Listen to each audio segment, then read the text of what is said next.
Hey everybody, I'm Tag. And I'm Bee. Hey, and this is Life Done Free. And so today we're going to... Talk about some cowpeas and tobacco.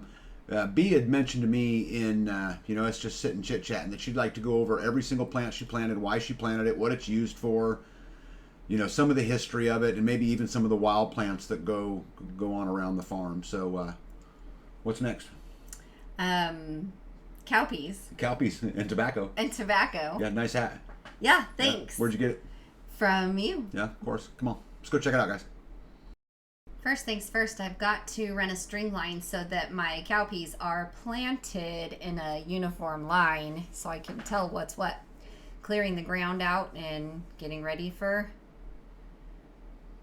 the seeds.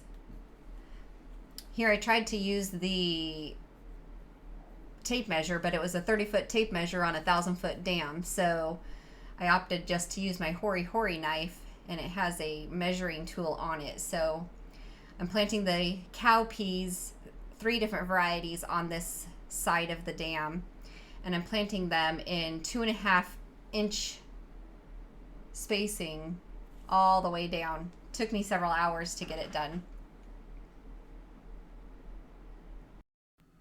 Okay, so some fun facts about cowpeas. So cowpeas originated over 6,000 years ago in Africa, or at least when I did my research to try to find it, that's the earliest that I could find anything. Another interesting fact is apparently worldwide production of cowpeas has continued to increase dramatically over the years, but yet here in the United States, what was just a few years ago, 750,000 acres of land, being farmed in cowpeas, now it's just a few thousand acres of land.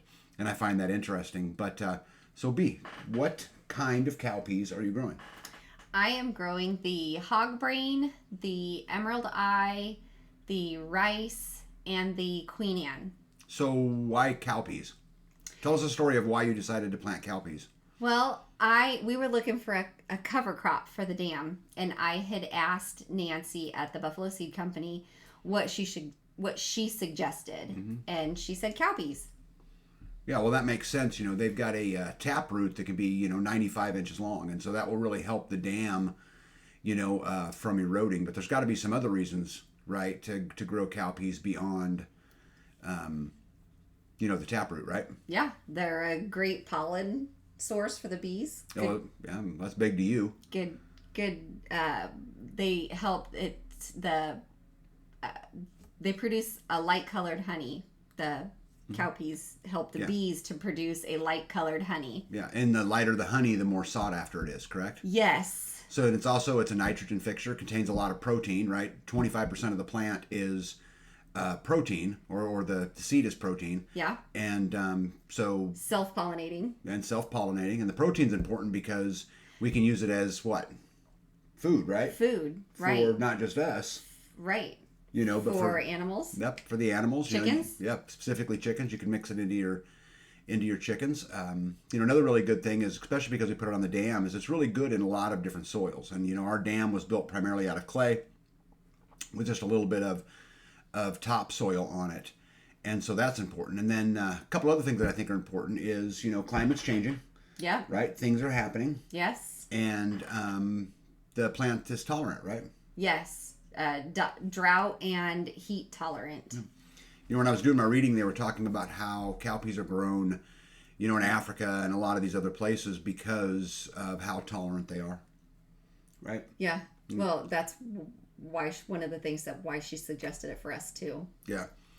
Well, and I know that something that's super important to you, I'm talking about all these nerdy things, but let's talk about the health benefits, specifically to people, which is something that I know that's important to you. Yeah. The cowpeas, because they have a high protein content and a high fiber content, it helps to lower your bad cholesterol. Which is good for what? For your triglyceride numbers, for heart right. disease, heart patients. Yep. Helps regulate blood sugar, so will help with diabetics. And as time wears on, I don't know. How well of a replacement it would be, and I'm sure it wouldn't be as far as insulin goes, but for, those type 2 diabetics that are on diets and things like that, I would think that it could regulate some of that as well. What else is it good for, B? Helps to fight free radicals. Helps with aids in weight loss and stomach. Helps to digest. Helps aid in digestion, which also helps to prevent stomach disorders. Yeah. Well, I know that hits right home to you, huh? Yes. Because you've always had kind of a wicked stomach. Yeah. What else does it do? Detoxifies, right? And there's some studies that suggest it helps prevent with cancers and boost your immune system. Boost your immune system. So anyway, so that's the cowpea. That's why we did the cowpea, and so we thought we'd give you a real quick tour now of the tobacco. And although there's not as many good reasons to be growing tobacco probably as there is cowpeas, but so come on, let's go check it out and off to the tobacco. Getting ready to plant the tobacco plants, I have to get everything out. I have 41 white buffalo calf woman tobacco plants here. Got my tools out, my string line, my bulb planter, my hori-hori, and of course my tape measure so I can plant them correctly. You ought to do a review on the hori-hori. That's a tool you use a lot, right? I do use it a lot. I have a special sheet for it to carry it on my side even. Right here, I'm trying to measure out the 3 feet row spacing. I use the lines to mark my rows so I can just leave them there while I'm planting.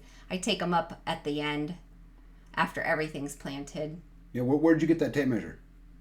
That one's yours. Where's yours? I can't find mine.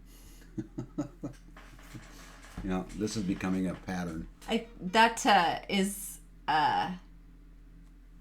cord. I have 2 strings, and one of those is a cord I found of yours also. Yeah, it's a 550 cord. So you're marking the lines out, putting little stakes in so you know how to keep your plants appropriately spaced. Correct? No stakes. You're just laying them across? I just lay them across, and then I take the tape measure and lay it the other way. And then from there, I just use the bulb planter and remove the dirt from the holes that I'm going to plant the tobacco in. So there's my lines. Got it. Yeah, you got quite the little... Right there, I have 11 feet. I realized that I ended up needing more. Yeah, and all of a sudden, it looks like your pad got a little bigger. What happened? Yes, the 11 feet was not big enough. So what is that? I more than doubled it, really. I ended up with 3 rows of 12, and then I ended up with a 4th row of just 5 plants. So where'd you get all that beautiful dirt? That was from the dam, the topsoil from the dam. Yeah, how'd you get it there? But the wheelbarrow was heavy. Skid loader. Oh, got it. Yes. Yeah, many hands make light work, huh? And I guess the skid loader's one of those many hands. Yes. Yeah, see, there's the smaller pile before the dirt got added, right? Yes. And there's your bulb planter. Now, that thing is old. It is. And it has the release button on it. Comes in so handy. Yeah, so between your hori-hori and your bulb planter, it seems like that's probably the 2 tools you use the most. And the tape measure. And the tape measure. My tape measure. Yes. Yep. You gonna put any sticks in your hair in this video? Nope, hair's already up. Okay. But I think I use sticks to mark the plants. Okay. You could totally see the plants, but I wanted to make sure I knew where the row was. So those are all the holes. I went and did the holes first on that first 11 feet. And then you just come back in and you'll plant each of the plants? Yes. I had difficulty getting the plants, the seedlings out of the containers. I ended up using a little tiny shovel that I have.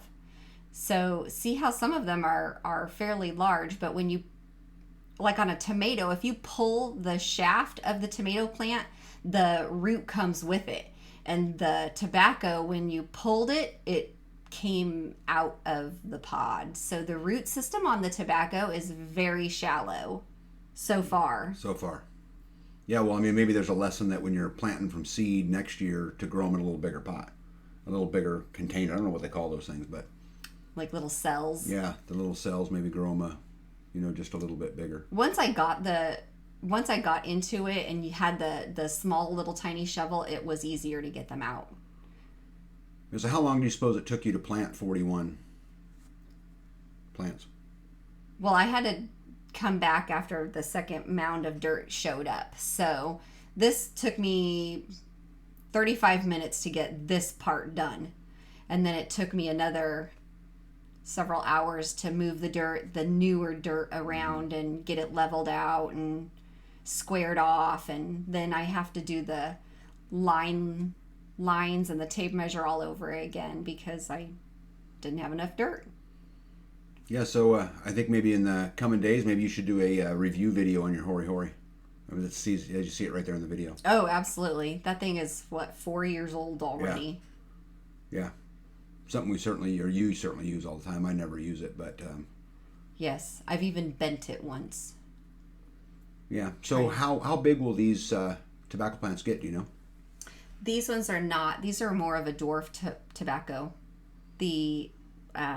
Typically, I think they're 5 to 6 feet tall. These ones should only be about 4 feet tall. Yeah, and how long will it take to get them, do you know? When do you harvest them? That I do not know. I do not know how many days it takes. Yeah, so tobacco's a new thing for you. Yes, I am growing this because I had the opportunity to grow it, and they were looking for somebody to help grow tobacco for them, and I had never done it before, so it was something that I would like to try. Yeah, well, then there's a lot of uses. Obviously, not as many as cowpeas, but there's a lot of uses for tobacco, which we'll certainly cover. But your bed looks good.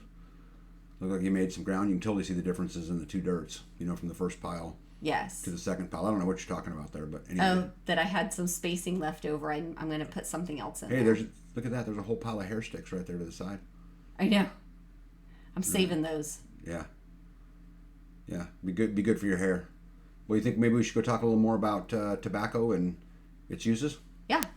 All right, let's do that. So tobacco, let me give you a little history before B starts getting all weird.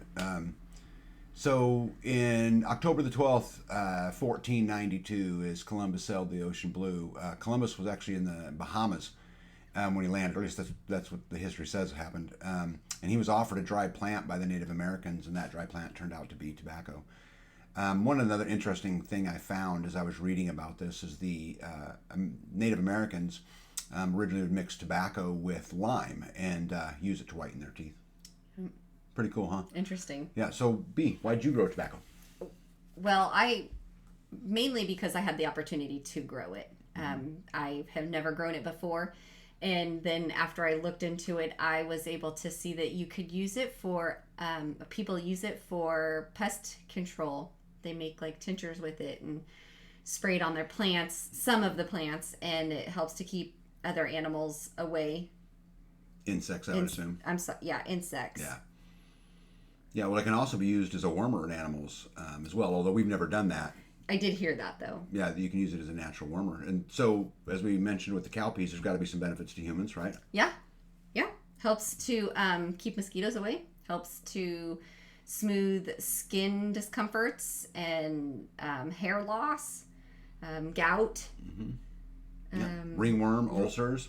Yeah, ringworm. Yeah. One of the things I read that was pretty interesting is they're growing a hybrid tobacco plant and using it as an alternative treatment to COVID-19. Oh. Which I thought was fascinating. They have also used it in the past to treat malaria. Malaria, yep. Yeah. Constipation. Yep. But the big one, what a great barter item, right? Oh, right. Absolutely. And I can tell you guys, I don't know how successful we're going to be at growing tobacco, but if we are successful growing tobacco, I am absolutely going to figure out how to roll some free man, life done free cigars, even though I'm not a cigar smoker, but I am absolutely... That's a good idea. Yeah. I think you should try it. Yeah, gonna roll them. So anyway, I hope you found it useful. Well, hey everybody, I was getting ready to end this video, and my beautiful bride decided that, oh my gosh, she forgot something that she knew you would find just super important. So the cowpeas on a regular diet helps to aid in weight loss. Oh, That's a big deal. I'm very thankful that you shared that with the world. Yes, some people will want to know that. Yes, I have no doubt. Anyway, I hope you enjoyed the video. Like we always say, be a little freer today than you were yesterday. Hold the line. Don't give an inch. Tag out. Be out. See you guys.